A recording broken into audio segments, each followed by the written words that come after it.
Well, so far, the only bit of hope that's come out of this Davos conference this year is from the Icelandic president, who's standing alongside me, Olafur Ragnar Grimsson. Mr. President, why are you such a beacon of hope? Why has Iceland survived where Europe has failed? What are you doing differently? I think it surprises a lot of people that 4 years ago we were exhibit number one of a failed financial system. But now we are back on recovery with economic growth and very little unemployment. And I think the primary reason is that we were wise enough to realize this was also a fundamental social and political crisis. But above all, we didn't follow the traditional prevailing orthodoxies of the Western world in the last 30 years. We introduced currency controls, we let the banks fail, we provided support for the poor, we didn't introduce austerity measures of the scale you're seeing here in Europe. And the end result, 4 years later, is that Iceland is enjoying progress and recovery very different from the other European countries that suffered from the financial crisis. But with your policy of letting the banks fail, would that have worked for the rest of Europe?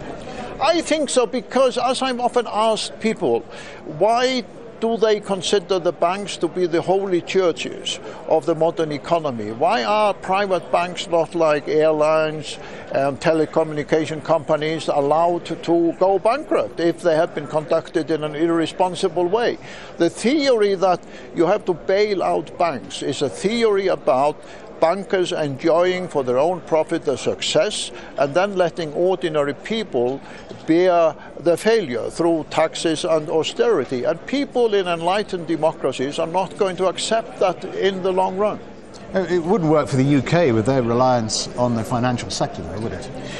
Well, this is an interesting question, because one thing we learned after the collapse of the banks in Iceland, that the Icelandic banks, like the British and the Americans and other banks, have in fact become high-tech companies, hiring engineers, mathematicians, computer scientists. And when they failed, the innovative sectors of our economy, the IT sector, the high-tech sector, in fact blossomed and have been doing much better in the last 3 years than ever before.